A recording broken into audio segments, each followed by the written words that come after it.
Peggy 16. Sega.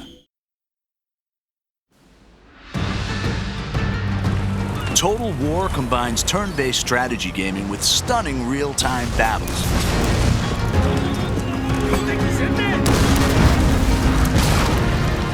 Players take command of nations, armies, and generals as they battle for ultimate victory. With breathtaking detail and unparalleled historical accuracy, Total War allows the player to recreate and change the course of history.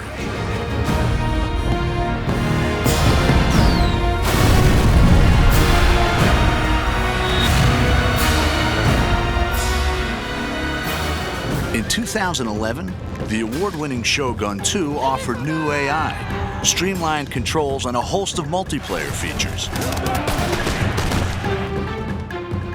In the Fall of the Samurai standalone expansion, the Creative Assembly have created the largest expansion pack ever for a Total War game. It's taken us into areas we've never been to before with Total War. It's getting closer and closer to the modern era. I think it's exciting because it's the latest any Total War game has ever been to the modern day, the closest any Total War game has been to the modern day. And with that brings a lot of really interesting different game features, a lot of scope in terms of how fast the game moves and how quickly your armies are deployed across the map, how many different types of units are available. Set 300 years later than the original game, The Fall of the Samurai sees the clash of traditional samurai culture with the explosive power of the early modern world. It's the late 19th century, which means that it's got some of the most advanced technology seen in a Total War game. So you've got torpedo ships, off-field artillery, all that kind of stuff that actually makes it feel quite different from particularly Shogun 2, which is obviously set in the 16th century. This industrial age is the most recent period ever covered in a Total War game, offering new game mechanics to please and challenge fans. I mean, Japan actually started to build railways in this period or slightly afterwards. Railways on the campaign map have quite important strategic influence in that they allow you to move armies incredibly quickly. So as you capture more and more of the territory of Japan, you can move your armies around very effectively, and it's really important for bringing your best troops to the front.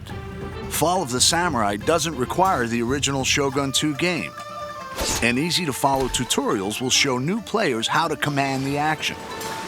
It's a standalone expansion, so it's not a game add-on as such, in that you need the original game in order to play it, but it's a fully standalone version of the game itself. The game begins with the Boshin War in 1869, a dramatic turning point in Japanese history. The ruling shogunate is trading with the West, allowing new ideas to change Japan. Growing unrest ignites rebellion, which threatens to overthrow the shogun and restore the emperor to power for the first time in 600 years. The Shogunate had ruled Japan for hundreds of years, since the time of Shogun 2. But people were getting more and more agitated as the Shogunate kind of opened up Japan to foreign influence. And so there was a movement called Revere the Emperor, Expel the Barbarians. And it eventually sort of boiled up into full-blown rebellion where whole domains rise up and try and overthrow the Shogunate. The player chooses a clan and decides whether to remain loyal to the shogun or to fight for the emperor. Every clan has their own unique strengths and challenges, civilian, diplomatic, or military. Each faction within an allegiance has its own clan trait, which gives it a very specific play style. Like you might have one who is more open to modernization or trade, in which case they'll have access to cheaper modern units, more money from trade with Western powers, or you may have some who are just the opposite. In the next trailer, we'll find out how the campaign and the real-time battles have been reimagined and redefined.